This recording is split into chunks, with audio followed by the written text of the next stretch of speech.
Mabuhay sa inyong lahat! Ako nga pala si Senyor Jonathan L. Coloma, in short, Poging Ginoo. Ako naman po si Senior Casey Carbonell, in short, cute na Ginoo. Halina't tuklasin ang talambuhay ni Pio Valenzuela.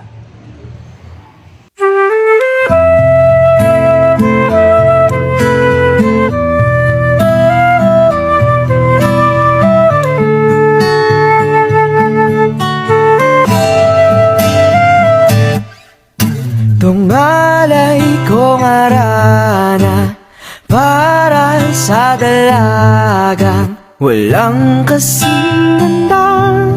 Amoy rosas ang alimuyak kung nanaisin lang.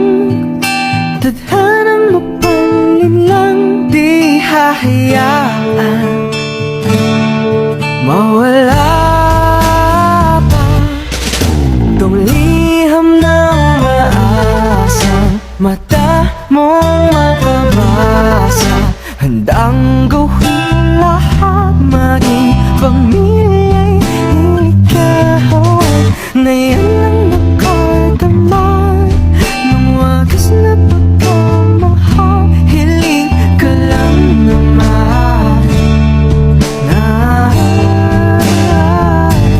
tayo na sana ang dalawa. Sumulian ang mag-isa, papatunayan ang unang pag-ibig ay di mawawalan. Nakailang tula na, ba't tila di napupunan ang tangi kong hiling? Hanggang dulo ikaw ang kapiling. Kung pwede lang hanggang kung magpakailanman, hindi na ba makawalan kailanman. Uy, kayo pala! Mabuhay sa inyong lahat! Ako nga pala si Senyor Jonathan L. Coloma. In short, tawagin niyo ako Pogi na Ginoo. Ipapakita ko nga pala sa inyo kung saan nan tayo. Okay, tingnan mo.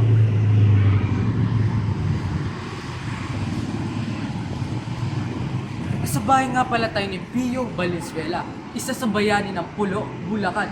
Kaya halina, samahan niyo ako ipakita sa inyo talambuhay at mga nagawa niya ambag sa lipunan.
Mabuhay ulit sa inyo lahat.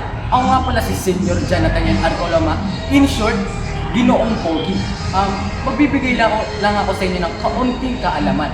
Si Pio Valenzuela ay isang revolusyonaryong Pilipino at isang pinakamahusay na doktor. Malaki ang ambag niya sa katipunan. Sa KKK na itinatag ni Andres Bonifacio na kilala na Supremo.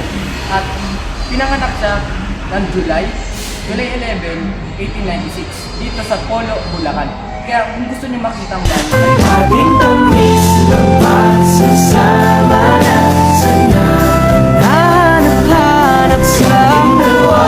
Ako na lang ang natira.